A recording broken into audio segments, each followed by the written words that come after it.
स्वागत है मेरे प्यारे बच्चों, आप सभी का आपकी अपनी हिंदी की कक्षा में। आज हम गैलेक्सी पब्लिकेशन द्वारा प्रकाशित पुस्तक व्याकरण सरोवर भाग 2 के नए पाठों का अध्ययन करेंगे। तो चलिए शुरू करते हैं अपने पाठ। चलिए अब हम शुरू करते हैं पाठ संख्या 13 और पाठ का नाम है कहानी लेखन, जिसे इंग्लिश में हम स्टोरी राइटिंग भी कहते हैं। कहानी गद्य साहित्य की सबसे पुरानी विधा है।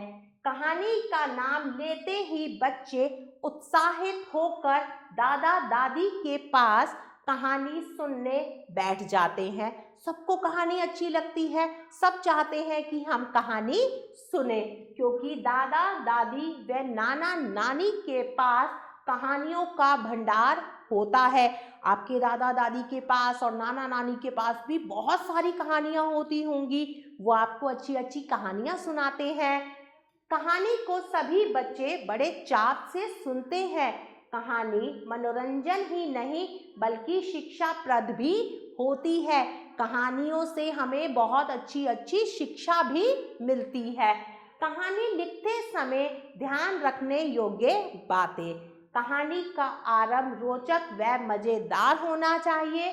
कहानी की भाषा सरल, स्पष्ट, आकर्षक व आम बोलचाल वाली होनी चाहिए।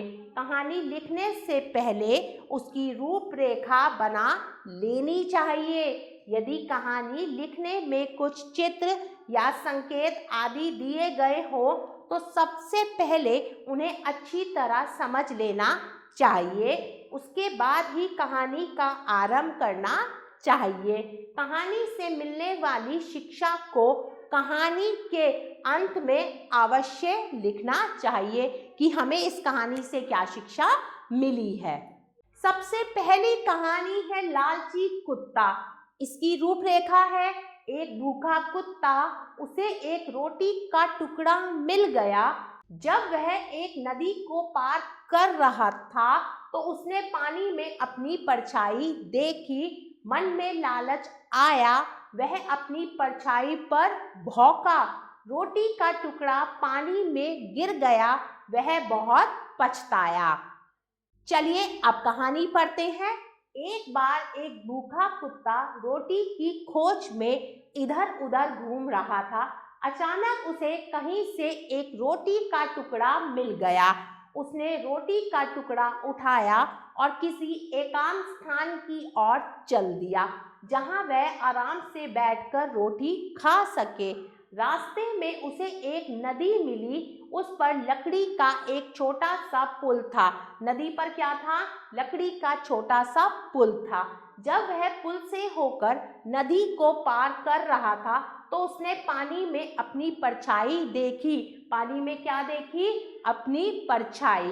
उसने समझा कि यह कोई दूसरा कुत्ता है जो रोटी लिए जा रहा है।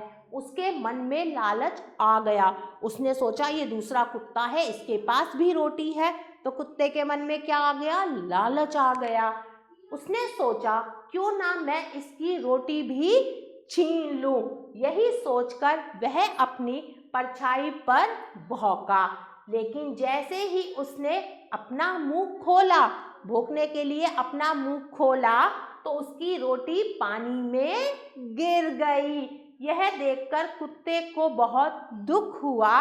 वह बहुत पछताया, पर अब पछताने का कोई लाभ ना था। देखो उसने लालच किया ना, और जो उसके पास एक रोटी थी वो भी चली गई। इससे हमें क्या शिक्षा मिलती है? हमें कभी भी लालच नहीं करना चाहिए। लालच बुरी बला है। अगली कहानी है जैसे को तैसा। तो प्यारे बच्चों, इस कहानी की रूपरेखा और कहानी को आप स्वयं पढ़ेंगे। चलिए अब अभ्यास कार्य करते हैं। शेर और चूहा। कहानी है शेर और चूहा। चित्रों को देखकर व रूपरेखा को पढ़कर कहानी लिखिए।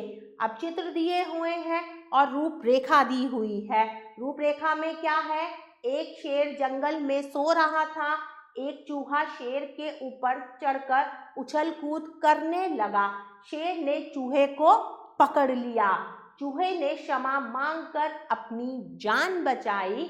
एक बार शेर शिकारी के जाल में फंस गया। चूहे ने जाल काटकर शेर की जान बचाई। तो इस रूपरेखा की सहायता से और चित्रों की सहायता से प्यारे बच्चों, आप इस कहानी को स्वयं लिखेंगे। मेरे प्यारे बच्चों, आशा करती हूँ आपको यह पाठ अच्छे से समझ आया होगा। हम पुनः फिर मिलेंगे एक नए पाठ के साथ। तब तक के लिए आभार।